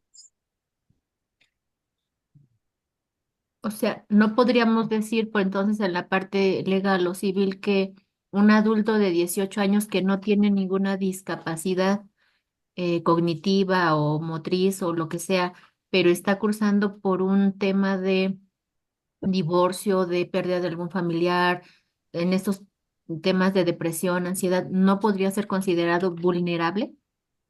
Podría ser vulnerable si tuviera alguna desventaja psiquiátrica, que se pudiera demostrar la esquizofrenia, que se pudiera demostrar el autismo, eh, que se puede considerar una enfermedad incapacitante para el desarrollo ordinario.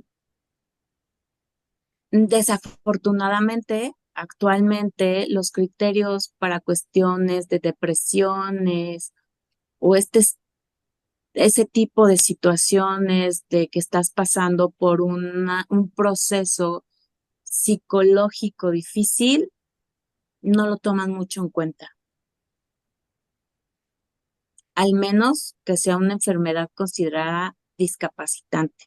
Yo entiendo que eh, una depresión llega a ser una situación discapacitante para la toma de decisiones, pero desafortunadamente ahorita en el ámbito legal no ha sido o no ha ido mucho el avance de la mano con situaciones de salud mental, al menos que sean enfermedades eh, ya más complejas, como puede llegar a ser eh, pues sí, la esquizofrenia, el autismo, ¿no? Que también deberíamos de considerar el trastorno de déficit de atención e hiperactividad, pero desafortunadamente no es así. Actualmente no es así. O sea, la vulnerabilidad opera dentro de ciertos márgenes, pero no considera discapacitante una cuestión de, pues sí, de depresión o ese tipo de cosas. Al menos que sea una enfermedad psiquiátrica muy bien determinada y muy bien documentada, solamente en ese tipo de casos. Ok, muchísimas gracias, Diana. Chicos, ¿alguien más tiene alguna duda o pregunta para poder cerrar nuestra sesión? ¿No? ¿Todo clarísimo? Muy Sí. bien. Bueno, Diana, no me queda más que agradecerte No, porque al para contrario. nosotros de verdad fue un gusto que nos acompañaras y sobre todo que pudieras resolverle las dudas y darles como estos elementos tan importantes, sobre todo para que ellos entiendan que lo hemos visto mucho, la parte integral, ¿no? Trabajar con Sí, ustedes bien de la mano, pero teniendo elementos, ¿no? Porque el trabajar en la mano con ustedes no significa que nosotros tengamos desconocimiento básico. ¿No? O sea, para nosotros es bien importante tener el conocimiento básico de qué sí, de qué no, y y que podamos pues tomarnos de la mano de ustedes para poder avanzar o aspirar a tener también una parte de justicia restaurativa es hablar mucho, pero sí una justicia en el plano legal para esos chicos que ya la pasan bastante mal con el tema de la propia violencia vivida en su mayoría por la gente que debería de haberlos cuidado, ¿no? así Eh, es. De verdad, te agradezco muchísimo, muchísimo, tu cooperación para esto, porque la mayoría están dentro de la salud, de la comisión de, creo que es pastoral de salud, siempre lo digo mal, ¿cómo es, chicos? Pastoral de salud mental, de Pastoral de la salud emocional. la salud emocional de la Arquidiócesis de Tlalnepantla. Entonces, para mí es importante porque ellos, pues que no solamente tengan esta parte como del conocimiento psicológico, sino también sepan, en la parte legal, ¿no? Claro, pues fue un placer, Muchas gracias. fue un placer. Muchísimas gracias a ustedes y perdón por las cuestiones técnicas iniciales, pero bueno, ya las brincamos. Ok. Gracias, muchas gracias. Muchas gracias. Gracias a Quedo a todos, sus chicos. órdenes. Nos vemos el jueves. Cuídense. Cuídense. Nos vemos. Diana, ¿te puedes quedar unos segunditos para Muchas poder platicar el gracias. tema Claro contigo? que sí.